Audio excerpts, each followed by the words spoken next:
चलो आज का क्लास स्टार्ट करते हैं। लास्ट क्लास में हम जो पढ़ रहे थे एक बार मैं उसको रिवाइज करा देता हूँ और उससे आगे अपन लेंगे। लास्ट क्लास में हम पढ़ रहे थे इंटीग्रेशन के जो एप्लीकेशंस है। जैसे इंटीग्रेशन का मैंने ज्योमेट्रिकल मीनिंग बताया कि इंटीग्रेशन जो है, पहले तो क्वेश्चन किए थे डेफिनेट इंटीग्रेशन के लिए। फिर मैंने आपको इंटीग्रेशन का ज्योमेट्रिकल मीनिंग बताया और एक फिजिकल मीनिंग तो वैसे बताया कि भाई एडिशन होता है। ज्योमेट्रिकल मीनिंग बताया कि एरिया अंडर द कर्व होता है।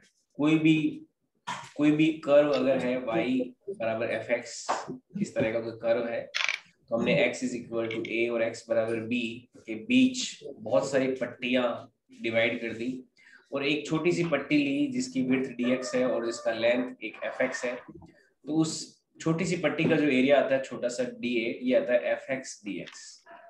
ठीक है, अब fx dx आता है तो fx dx का अगर एक x बराबर a से b, यानी कि इन छोटी छोटी पट्टियों को अपन क्या कर रहे हैं, टुकड़ों में ऐड कर रहे हैं। तो ऐड करते करते करते करते आपको क्या मिलेगा, जब सारी पट्टियां छोटी छोटी छोटी छोटी ऐड हो जाएगी तो ये जो इस कर्व का एरिया है ये हमें यहाँ पे मिल जाएगा। तो इस प्रकार हमें एरिया अंडर द कर्व मिलता है। ये एक कोई ज्योमेट्रिकल मीनिंग होता है इंटीग्रेशन का, बहुत ही इंपॉर्टेंट मीनिंग है। और मैंने आपको बताया कि दुनिया में जितने भी एरिया के फॉर्मूले निकाले गए हैं वो सारे के सारे इंटीग्रेशन मेथड को यूज करके ही निकाला गया। फिर मैंने एक एग्जांपल लिया, जैसे ये ट्राइंगल बनाया है ना। ट्राइंगल को कैसे दिखाया कि कोई y बराबर 2x वाली लाइन जो है जैसे ओरिजिन से पास हो रही है, ये पॉइंट हो गया 0,0, ये पॉइंट हो गया कोई 2,4, ये पॉइंट है कोई x बराबर 0 वाला पॉइंट, ये है x इक्वल टू 2 वाला पॉइंट। तो ये तो बेस हो गया 2 का, हाइट हो गई 4 की। तो यहाँ पे जो एरिया आया half into base into height आया 4 आया। और ये चीज अपन जब इंटीग्रेशन से करते हैं तो 2x dx जैसे इंटीग्रेशन से किया तो भी यहाँ पे 4 आता है यहाँ पे इंटीग्रेशन। और जो हमारा ट्राइंगल का एरिया का जो फॉर्मूला होता है half into base into height, उस फॉर्मूले में से भी हमारा सेम आंसर ही। तो यहाँ पे एक मैंने कंक्लूजन बताया आपको कि दुनिया में जितने भी एरिया हैं, एरिया कैलकुलेट करने के जो फॉर्मूले हैं वो कहाँ से आए हैं, इंटीग्रेशन के मेथड से आए हैं। फिर मैंने आपको एक बड़ी इंटरेस्टिंग चीज बताई, जैसे डिस्क का एरिया। आज तक अपन ने जहां पढ़ा है हर जगह पे क्या लिखा होता है, pi R square pi R square pi R square pi R square. लेकिन कभी भी किसी भी बुक में आपने आज तक नहीं पढ़ा होगा कि ये पाई आर स्क्वायर आता कैसे है, पाई आर स्क्वायर कैसे आया, कहाँ से आया, इसके बारे में कोई जिक्र नहीं है। लेकिन इंटीग्रेशन का यूज करके हम ये पाई आर स्क्वायर वाला जो फॉर्मूला है इसे अपन डिराइव कर सकते हैं। कैसे करेंगे देखो, जैसे ये डिस्क थी तो मैंने बताया कि आपको कि डिस्क को आप छोटी छोटी छोटी रिंग में, बहुत सारी छोटी छोटी छोटी जो रिंग होती है उसमें ब्रेक कर दो। अगर बहुत सारी छोटी छोटी छोटी रिंग, जिसमें रिंग का जो रेडियस है वो धीरे धीरे धीरे धीरे धीरे क्या हो रहा है, बढ़ रहा है। तो बहुत सारी छोटी छोटी रिंग्स को अगर हम इस तरह से एक के अंदर एक के अंदर एक के अंदर रखते जाए और उनको मिला दे तो क्या बनेगा, हमारा डिस्क बन जाएगा। तो मान लो मैंने यहाँ से स्मॉल आर डिस्टेंस पे एक छोटी सी रिंग एज्यूम की जिसकी थिकनेस कितनी ली, dr ली, यानी कि ये जो विड्थ है इसकी dr है। यहाँ से स्मॉल आर डिस्टेंस पे dr क्या होता है, बहुत ही छोटी सी विड्थ मैंने ली, ताकि उस बहुत ही छोटी सी विड्थ वाली रिंग को मैं ऐड जब करता हुआ चलूंगा तो यहाँ तक जब पहुंचूंगा तो मुझे कंप्लीट एरिया मिल चुका होगा यहाँ पर। और कंप्लीट एरिया से हमें फाइनली जो हमारा एरिया का फॉर्मूला है पाई आर स्क्वायर वो हमारा आ जाएगा। अब देखो ये रिंग लिया आर डिस्टेंस पे dr थिकनेस का। अब इस रिंग का यहाँ से यहाँ तक का जो सर्कमफेरेंस होता है, जो पेरीमीटर होता है, ये होता है 2πr। ये फॉर्मूला हमें पता है। ये भी देखो मैंने जब आपको बताया था कि पाई क्या है ना, what is the value of pi, जैसे हम बेसिक्स में पढ़ रहे थे बेसिक मैथ्स में, तो वहां पे मैंने ये 2πr कहाँ से आया इसके बारे में भी आपके सामने जिक्र किया था। आपको मैंने बताया था कि 2πr कहाँ से आया। ठीक है, तो ये 2πr हो गया, यहाँ से यहाँ तक की रिंग का लेंथ हो गया। अब इस रिंग को मैं ब्रेक करके एक ऐसी रेक्टेंगुलर एक छोटी सी स्ट्रिप में तोड़ लेता हूँ। तो जब छोटी सी स्ट्रिप में तोड़ते हैं एक रेक्टेंगुलर, तो ये जो लेंथ है देखो यहाँ से यहाँ तक की लेंथ ये 2πr थी, 2πr होगी। इस रिंग का जो मोटाई है, विड्थ है, वो dr है, तो ये dr हो गया। इस छोटी सी रिंग का अगर मैं एरिया देखूं तो ये कितना आ जाता है, dA इज इक्वल टू आ जाता है 2πr इंटू dr, वही लेंथ इंटू विड्थ किया। तो छोटा सा एरिया कितना आ गया, 2πr dr आ गया। अब अगर हमें टोटल एरिया निकालना है इस पूरी डिस्क का, तो हमें ऐसी छोटी छोटी छोटी छोटी छोटी छोटी रिंग को यहाँ से यहाँ तक ऐड करना होगा। और जहां पे एडिशन की बात आती है, एक कंटिन्यूअस एडिशन की बात आती है, छोटे छोटे पीसेस में एडिशन की बात आती है, तो वहां पे हमें हमेशा साइंस के अंदर इंटीग्रेशन का ही यूज करना है। तो यहाँ पे r इक्वल टू 0, यहाँ से देखो क्योंकि एडिशन शुरू हो रहा है कहाँ से, जहाँ पे रेडियस 0 है, यहाँ पे एक छोटा सा पॉइंट है, वहां से ये इंटीग्रेशन शुरू हो रहा है। यहाँ से r इक्वल टू 0 से यहाँ तक ऐड करते करते करते करते करते करते हम किनारे तक पहुंचेंगे। और किनारे पर r की वैल्यू कितनी हो जाती है, जो हमारा एक्चुअल में रेडियस है कैपिटल R इस डिस्क का, उसके इक्वल हो जाएगी। तो हम स्मॉल रिंग्स को जब ऐड कर रहे थे, तो यहाँ से ओरिजिन, यहाँ से सेंटर से शुरू हो रहे हैं जहाँ पे रेडियस 0 है, वहां से शुरू होते होते होते होते किनारे तक पहुंचेंगे जहां पे रेडियस कितनी हो जाती है हमारी, कैपिटल R हो जाती है। मैंने एज्यूम किया था कि मान लो इस डिस्क का रेडियस है कैपिटल R। तो हमें क्या करना होगा, ये छोटे छोटे रिंग्स का जो एरिया है, इतनी सी रिंग का एरिया कितना आ गया, 2πr/dr आ गया। इस 2πr/dr के छोटे छोटे रिंग को r बराबर 0 से r बराबर कैपिटल R तक हमें ऐड करना होगा।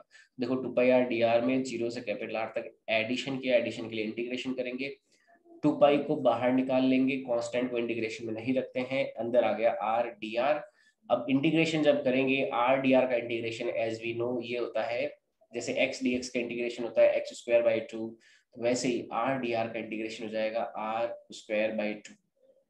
ठीक है, ये r²/2 हो गया। लिमिट रखनी है 0 से कैपिटल R, तो पहले अपर लिमिट रखी, तो अपर लिमिट में कितना गया, कैपिटल R²/2 आ गया। माइनस में इसे 0 करेंगे तो उसका कुछ नहीं होगा, तो 2π से 2 से 2 कैंसिल, तो ये क्या आ गया, पाई इंटू r²। ये हमारा फाइनल एक्सप्रेशन आ गया किसी डिस्क के लिए उसके एरिया का। तो अभी तक आपने डिस्क का एरिया तो पढ़ा होगा, है ना, लेकिन डिस्क के एरिया का ये फॉर्मूला तो पढ़ा होगा, डिस्क का एरिया कितना होता है, πr² होता है, लेकिन ये कैसे आता है आप यहाँ पे अच्छे से देख सकते हो। ठीक है, ये πr² यहाँ पे आ गया। तो बहुत ही इंपॉर्टेंट कंसेप्ट होता है इंटीग्रेशन। आप इस छोटे से डेरिवेशन से सीख सकते हो, समझ सकते हो कि इंटीग्रेशन आपकी लाइफ में कितना ज्यादा इंपॉर्टेंस प्ले करेगा, जब आप फिजिक्स सीख रहे हो, जब आप केमिस्ट्री सीख रहे हो, जब आप मैथमेटिक्स सीख रहे हो। तो इंटीग्रेशन और डिफरेंशिएशन ये दोनों बहुत ज्यादा रोल प्ले करते हैं। डिफरेंशिएशन का मैं फिर कह रहा हूँ, फिर वापस रिवाइज करा रहा हूँ, डिफरेंशिएशन का जो फिजिकल मीनिंग था वो क्या था, और ज्योमेट्रिकल मीनिंग क्या था। डिफरेंशिएशन का फिजिकल मीनिंग था, केमिस्ट्री की क्लास ग्रवित अपन मंडे से शुरू कर देंगे, है ना, आज तो नहीं करेंगे, मंडे से अपन केमिस्ट्री की भी एक क्लास शुरू कर देंगे। अभी फिजिक्स का क्लास लग रहा था, तो केमिस्ट्री की मंडे से भी शुरू कर देंगे, ठीक है, और पहला चैप्टर अपन पढ़ेंगे।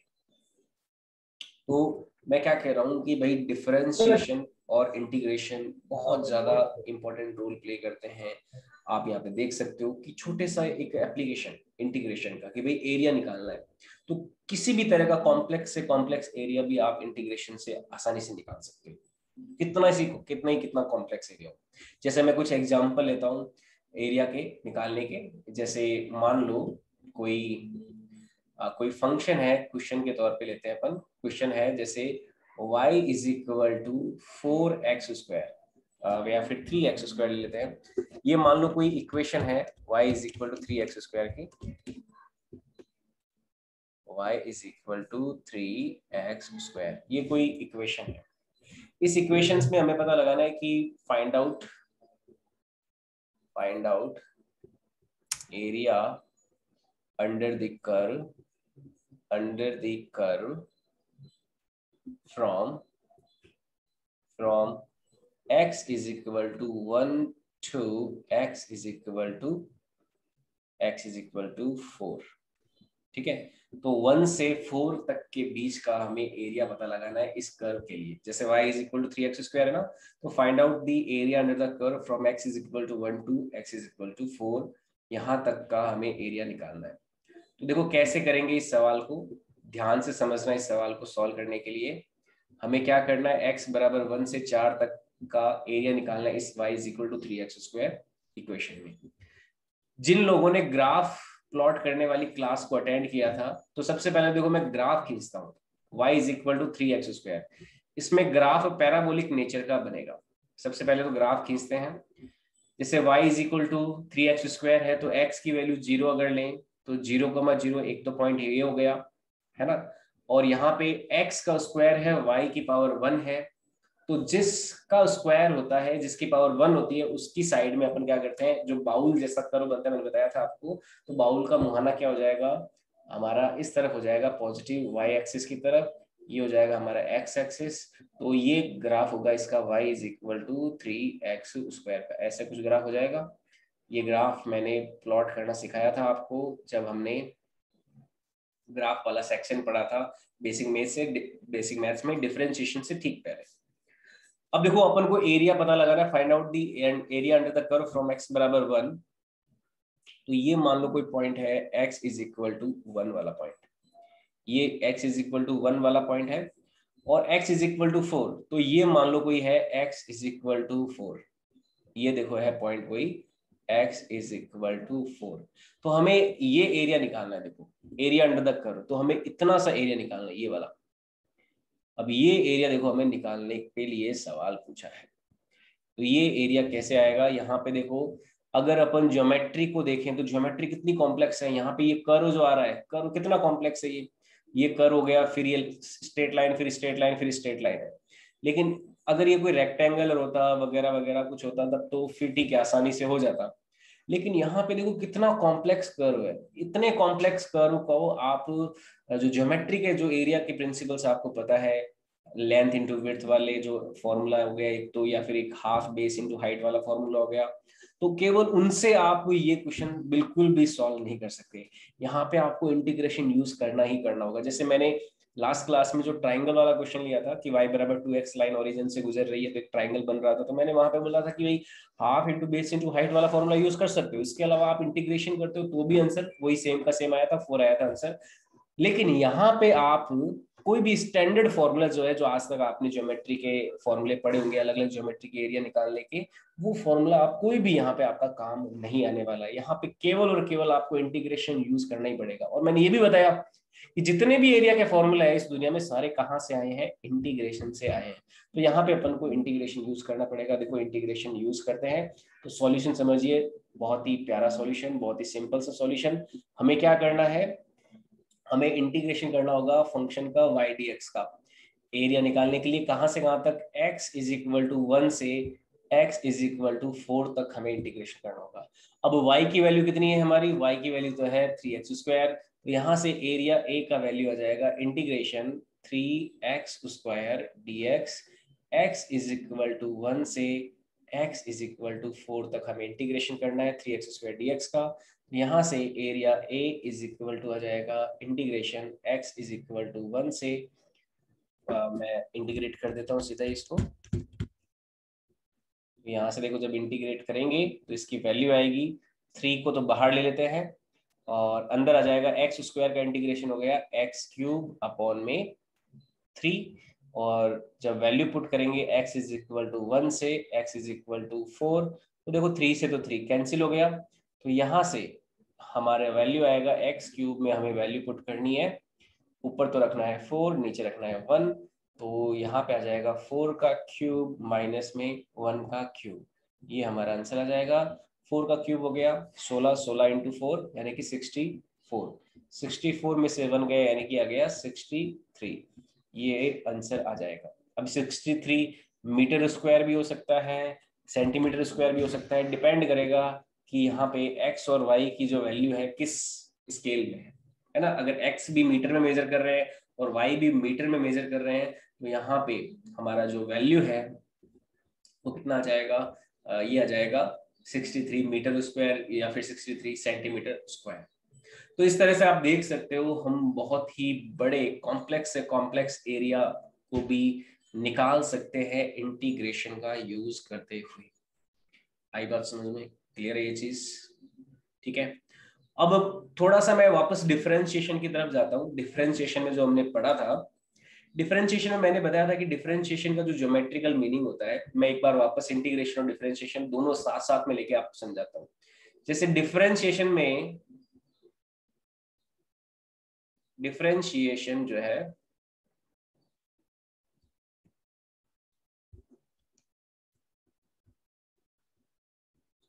अगर डिफरेंशिएशन की बात करें और एक तरफ ले लेता हूं मैं इंटीग्रेशन, तो डिफरेंशिएशन और इंटीग्रेशन में क्या क्या बातें पड़ी। डिफरेंशिएशन का जो फिजिकल मीनिंग था ये था rate of change, rate of change in y with respect to x। ये था डिफरेंशिएशन का फिजिकल मीनिंग, जिसे अपन dy अपॉन dx की तरह लेते थे। और यहाँ पे इंटीग्रेशन का क्या मतलब होता है, addition, addition in small pieces, in small pieces या फिर स्मॉल पार्ट्स, छोटे छोटे पार्ट्स में ऐड करना। तो इंटीग्रेशन में क्या हो जाता था, कोई मान लो y को dx के साथ इंटीग्रेट करने का मतलब क्या है, y को अपन dx के रिलेटिव में छोटे छोटे छोटे छोटे पार्ट में ऐड कर रहे हैं। यहाँ पे इंटीग्रेशन का मीनिंग था slope of tangent, slope of tangent at any point, at any point on curve. तो यहाँ पे डिफरेंशिएशन का जो ज्योमेट्रिकल मीनिंग था वो क्या था कि किसी कर्व के ऊपर कोई पॉइंट अगर लें, उस पॉइंट पे अगर अपन टेंजेंट खींचे तो उस टेंजेंट का जो स्लोप होता है, स्लोप क्या होता है, कोई लाइन अगर एक्स एक्सिस के साथ थीटा एंगल बना रही है तो थीटा का जो टेन होता है वो स्लोप होता है। यहाँ पे इंटीग्रेशन का जो ज्योमेट्रिकल मीनिंग था वो क्या था, area under the curve, area under the curve. ठीक है, तो आपको इंटीग्रेशन और डिफरेंशिएशन में एक तो क्या ध्यान में रखना है, एक तो सारे के सारे फॉर्मूले ध्यान में रखने हैं, और एक आपको इनका फिजिकल मीनिंग और ज्योमेट्रिकल मीनिंग ये भी ध्यान में रखना है। देखो ये तो हो गया दोनों का फिजिकल मीनिंग, फिजिकल मीनिंग है ये दोनों का, ठीक है, ये तो दोनों का हो गया फिजिकल मीनिंग, ये फिजिकल मीनिंग है इंटीग्रेशन का, ये हो गया डिफरेंशिएशन का, और ये हो जाएगा ज्योमेट्रिकल मीनिंग।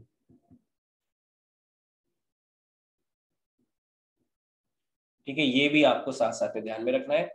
इसके अलावा जो हमने फॉर्मूले पढ़े थे वो भी ध्यान में रखना है। मैं फॉर्मूले भी एक बार आपको वापस यहाँ पे लिख देता हूँ एक ही जगह पे। फॉर्मूलाज, फॉर्मूलाज में डिफरेंशिएशन में सबसे पहले डिफरेंशिएशन के फॉर्मूले लेते हैं। जैसे x की पावर n हो तो d ऑफ dx, x की पावर n निकालना हो तो ये आ जाता है n x की पावर n माइनस 1। ये डिफरेंशिएशन में x की पावर n का डिफरेंशिएशन होता है। डिफरेंशिएशन में अगर हम sin x का डिफरेंशिएशन करें तो ये आ जाता है cos x। अगर हम cos x का डिफरेंशिएशन करें तो ये हो जाता है माइनस में sin x। अगर हम tan x का डिफरेंशिएशन करें तो ये हो जाता है sec स्क्वायर x। अगर हम डिफरेंशिएशन करें log x का तो ये हो जाता है 1 अपॉन x। अगर हम डिफरेंशिएशन करें e की पावर x का तो e की पावर x के साथ कुछ नहीं होता, e की पावर x का e की पावर x ही रह जाता है डिफरेंशिएशन। तो ये एक तो 6 फॉर्मूले याद रखें। इसके अलावा इंटीग्रेशन में देखो हमने क्या क्या फॉर्मूले पढ़े। इंटीग्रेशन में अगर मैं इंटीग्रेट करता हूँ x की पावर n को dx के साथ, इंटीग्रेशन का फर्स्ट फॉर्मूला था x की पावर n का, तो यहाँ पे आता है x की पावर n प्लस 1 अपॉन में n प्लस 1 प्लस में c। दूसरा, अगर मैं sin x को इंटीग्रेशन करता हूँ, sin x का इंटीग्रेशन करते हैं तो यहाँ पे ये आ जाएगा माइनस में cos x प्लस c। और अगर मैं cos x को इंटीग्रेट करता हूँ cos x dx तो cos x का इंटीग्रेशन आएगा sin x प्लस c आएगा। और अगर मैं sec स्क्वायर x को इंटीग्रेट करता हूँ तो यहाँ पे आ जाएगा tan x प्लस c। और अगर मैं यहाँ पे 1 अपॉन x का इंटीग्रेशन करता हूँ तो ये आ जाएगा log बेस में e x प्लस c। और अगर मैं e की पावर x का इंटीग्रेशन करता हूँ तो क्या आ जाएगा, e की पावर x प्लस c आ जाएगा। तो ये इंपॉर्टेंट फॉर्मूलाज थे जो हमें ध्यान में रखने होते हैं डिफरेंशिएशन के लिए और इंटीग्रेशन के लिए। तो ये जो पूरा मैंने आपको यहाँ पे चार्ट बना के दिया है ये बहुत ही इंपॉर्टेंट है। ज्योमेट्रिकल मीनिंग, फिजिकल मीनिंग और फॉर्मूलाज, इतना हमें ध्यान में रहना चाहिए हमेशा हमें इंटीग्रेशन और डिफरेंशिएशन के बारे में। तो हम किसी भी तरह का डिफरेंशिएशन सॉल्व तो कर लेंगे, सॉल्व करने के साथ साथ उसे अप्लाई भी करना हम सीख जाएंगे। मैं एक क्वेश्चन लेता हूं डिफरेंशिएशन का अप्लाई करने के हिसाब से, ध्यान से समझना, बहुत ही इंपॉर्टेंट क्वेश्चन है। क्वेश्चन है देखो, मान लीजिए कोई गुब्बारा अपन फुला रहे, जैसे एक व्यक्ति है कोई बच्चा है, मान लो गुब्बारा फुला रहा है ऐसे, इस तरह से गुब्बारा फैला रहा है, और गुब्बारा थोड़ा सा स्फेरिकल नेचर का है, यानी कि एकदम गोल गोल है, ऐसे गुब्बारा कोई फुला रहा है, कोई नटखट बच्चा है और ये कोई गुब्बारा फुला रहा है ऐसे। सर हमारा चेतन तो नहीं है? नहीं, ये चेतन नहीं है, ये तुम ही हो, ठीक है। ये एकदम पहन रखी है कोई ड्रेस बढ़िया सी, ठीक है, और ये गुब्बारा फुला रहा है एकदम ड्रैकुला वाली कोई ड्रेस पहन रखी है ऐसे,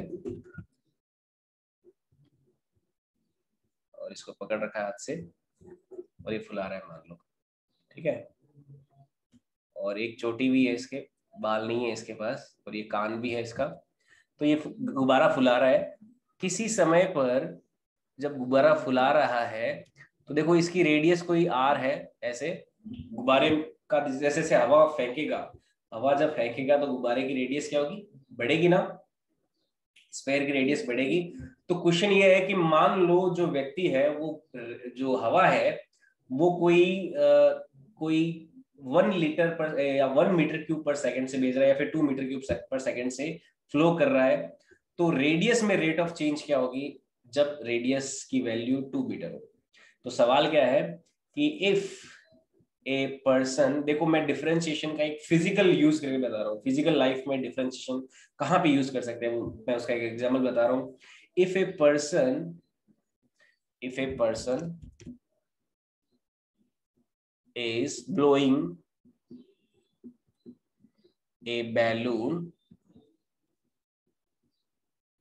a person is blowing balloon with rate of 2 metre cube per second, यानी कि इसमें जो वॉल्यूम फ्लो करा रहे हैं अपन, ये 2 मीटर क्यूब पर सेकेंड क्या है, रेट ऑफ वॉल्यूम फ्लोइंग।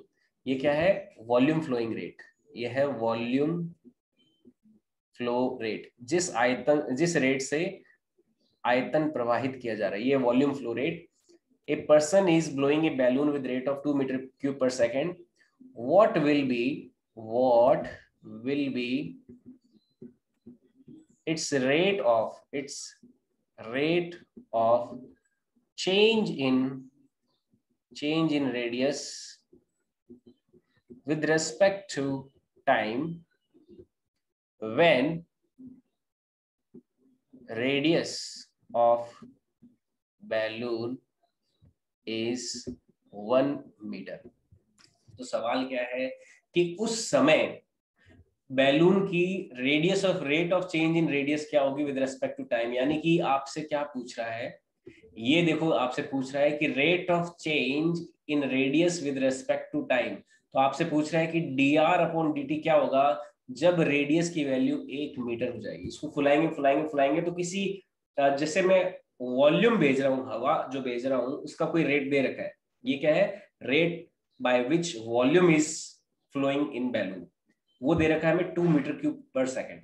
यानी कि हमें इस सवाल में दे क्या रखा है, हमें जिस रेट से वॉल्यूम फ्लो हो रहा है, देखो volume flow rate with respect to time क्या हो जाएगा, dv/dt हो जाएगा, ये दे रखा है 2 मीटर क्यूब पर सेकेंड।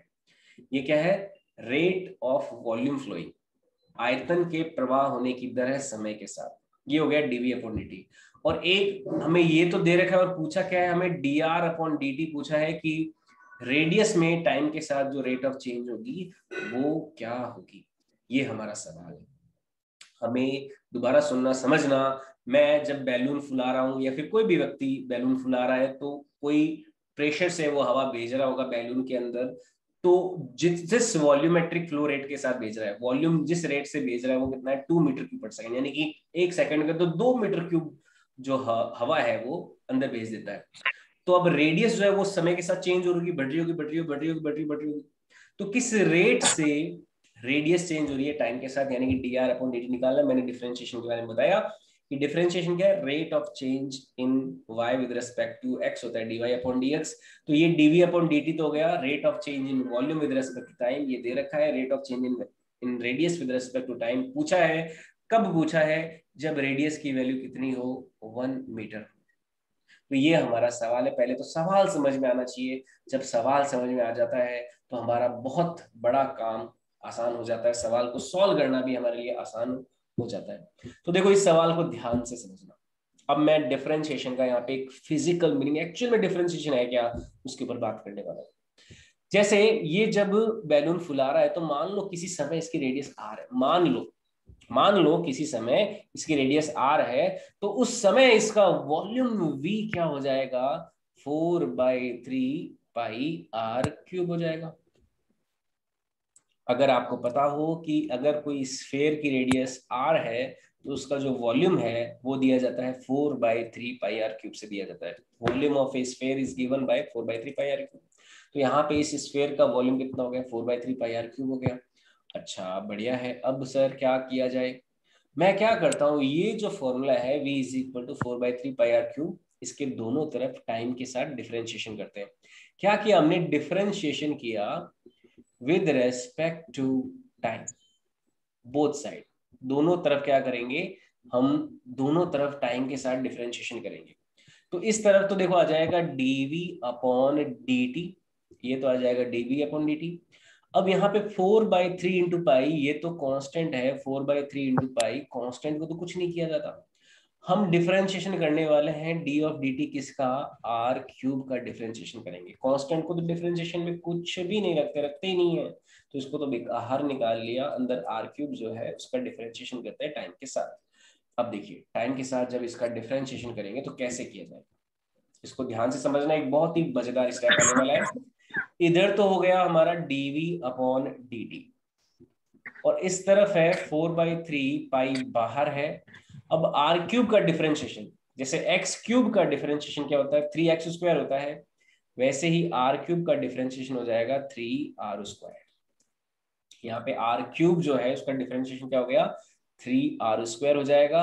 अब देखो r, यहाँ पे r³ है लेकिन r का डिफरेंशिएशन हम टाइम के साथ कर रहे हैं, r का डिफरेंशिएशन हम r के साथ नहीं कर रहे हैं। जब x का डिफरेंशिएशन x के साथ करते तो x³ का 3x² आता, लेकिन यहाँ पे जो r है वो टाइम का फंक्शन है, तो हम क्या करते हैं, चेन रूल यहाँ पे हमें लगाना पड़ेगा। चेन रूल में क्या करते हैं, r मतलब r के अंदर कौन है, टाइम है, लेकिन अपन को दिखाई नहीं दे रहा, r के अंदर टाइम है यानी कि फंक्शन के अंदर फंक्शन है।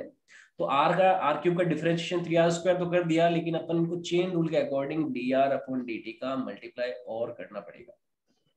अगर ये डिफरेंशिएशन ऐसा होता कि हम dr से डिफरेंशिएशन कर रहे हैं तो उस केस में तो ये 3r² ही हो जाता। अगर मैं r³ का differentiation with respect to r करता, रेडियस का differentiation with respect to radius करता, तब तो 3r² हो जाता। लेकिन अगर मैं रेडियस का डिफरेंशिएशन टाइम के साथ कर रहा हूँ तो मेरे को चेन रूल लगाना पड़ेगा। और चेन रूल में कंडीशन क्या होती है कि आप मेन फंक्शन को तो वैसे डिफरेंशिएट कर दो जैसे करते हो, लेकिन जो अंदर फंक्शन मौजूद है यानी कि r जो टाइम का फंक्शन है उसे डिफरेंशिएट करके मल्टीप्लाई कर दो। तो यहाँ मैंने क्या कर दिया, dr/dt को मल्टीप्लाई कर दिया। ये मजेदार बात है, ये काम की बात है, यहाँ पे आपको ध्यान में रखनी है। अब देखो जैसे जैसा क्वेश्चन में दे रखा है वैसा वैसा अपन इसको सॉल्व करते हैं। 3 से 3 कैंसिल, तो यहाँ से dv/dt की वैल्यू आ जाएगी, dv/dt इज इक्वल टू हो जाएगा 4πr² dr/dt। अब क्वेश्चन में देखो ये हमें दे रखा है 4 इंटू पाई, हमें पता है r की वैल्यू कब कितनी लेनी है, 1 मीटर लेनी है, और dr/dt निकालना है। तो यहाँ से dr/dt जो कि हमें निकालना है उसकी वैल्यू आ जाएगी 1/4πr² dv/dt। ये हमारा रिलेशन आ जाएगा। अब इस रिलेशन को यूज करके हम क्या कर सकते हैं, dr/dt निकाल सकते हैं। तो यहाँ से देखो वैल्यू आ जाएगी 1/4π इंटू r² हो गया 1 का स्क्वायर, इंटू dv/dt क्वेश्चन में दे रखा है 2 मीटर क्यूब पर सेकेंड, ये दे रखा है 2 मीटर क्यूब पर सेकेंड, और ये 1 मीटर है। तो यहाँ से ये 2 से 2 कैंसिल हो जाएगा, तो इसकी वैल्यू आ जाएगी 1/2π मीटर पर सेकेंड। तो यहाँ से dr/dt का वैल्यू कितना आ गया, 1/2π मीटर पर सेकेंड आ गया। ये हमारा आंसर है, दिस इज आवर आंसर। आई बात समझ में, तो 1/2π मीटर पर सेकेंड हमारा आंसर आ गया। क्लियर ये चीज बताओ, ये है rate of change in radius with respect to time. वापस रिपीट करते हैं, देखो वापस रिपीट कर रहा हूँ, ध्यान से समझना एक एक स्टेप को। v is equal to 4/3 pi r cube होता है। हमें क्वेश्चन में दे रखा है dv upon dt, rate of change in volume with respect to time. पूछा क्या है, dr upon dt, rate of change in radius with respect to time. हम इसका दोनों तरफ डिफरेंशिएशन करते हैं, v का डिफरेंशिएशन dv अपॉन dt हो गया। 4/3 को कुछ नहीं किया, आर क्यूब का टाइम के साथ डिफरेंशिएशन करना है तो हमें चेन रूल लगाना पड़ेगा। पहले आर क्यूब का डिफरेंशिएशन तो हो गया 3r², अब आर क्यूब के साथ कर रहे हैं ना, तो dr अपॉन dt का इसके साथ और मल्टीप्लाई करना पड़ेगा। हम यहाँ पे टाइम के साथ डिफरेंशिएट कर रहे हैं, है ना। अगर मैं रेडियस को रेडियस के साथ डिफरेंशिएट करता तो उस केस में देखो यहाँ पे क्या होता, जैसे ये चीज समझना, अगर मैं रेडियस को रेडियस के साथ करता, जैसे एक्स क्यूब को करता हूं, मान लो मैं D of D x cube के साथ करते हैं, तो ये देखो 3x² तो आ गया। इसके साथ में अगर dx अपॉन dx का मल्टीप्लाई करता हूँ, क्योंकि ऊपर तो dx आएगा, नीचे भी क्या आएगा, dx आएगा, यहाँ पे नीचे dx आएगा, तो dx से dx कैंसिल हो जाता है, तो ये क्या रह जाता है, केवल 3x² ही रह जाता है। यानी कि अगर किसी वेरिएबल का डिफरेंशिएशन उसी वेरिएबल के साथ करते हैं तो यहाँ पे ये dx अपॉन dx लगाने की जरूरत नहीं है, क्योंकि dx dx कैंसिल हो जाएगा, 1 हो जाएगा, तो सीधा क्या लिख सकते हो, 3x² लिख सकते हो। लेकिन यहाँ पे आर क्यूब का डिफरेंशिएशन किसके साथ कर रहे हो, आर के साथ नहीं कर रहे, टाइम के साथ कर रहे हो, तो आपको dr अपॉन dt यहाँ पे लगाना पड़ेगा। तो ये dr अपॉन dt लगाया, 4πr² को इधर डिवाइड कर दिया, तो 1/4πr² dv अपॉन dt आ गया। तो dr अपॉन dt की वैल्यू निकालनी है, तो 1/4π इंटू r² की वैल्यू 1, तो dv अपॉन dt की वैल्यू दे रखी है क्वेश्चन में, ये दे रखी है 2 मीटर क्यूब पर सेकेंड, यहाँ पे वैल्यू रख दी, फाइल आउट कर लिया, तो 2 से ये 4π कैंसिल, तो 1/2π, तो dr अपॉन dt की वैल्यू आ गई 1/2π मीटर पर सेकेंड।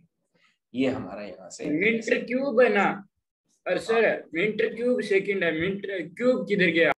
अब देखो क्यूब किधर गया, ये जैसे ये नीचे वैल्यू रखी जो है, यहाँ पे देखो मैं इधर ले लेता हूँ इसको, 1/4π इंटू ये क्या रखेंगे, 1 मीटर में रखोगे, 1 मीटर का होल स्क्वायर रखोगे, इंटू ये क्या रखोगे आप, 2 मीटर क्यूब पर सेकेंड रखोगे इसको, ठीक है।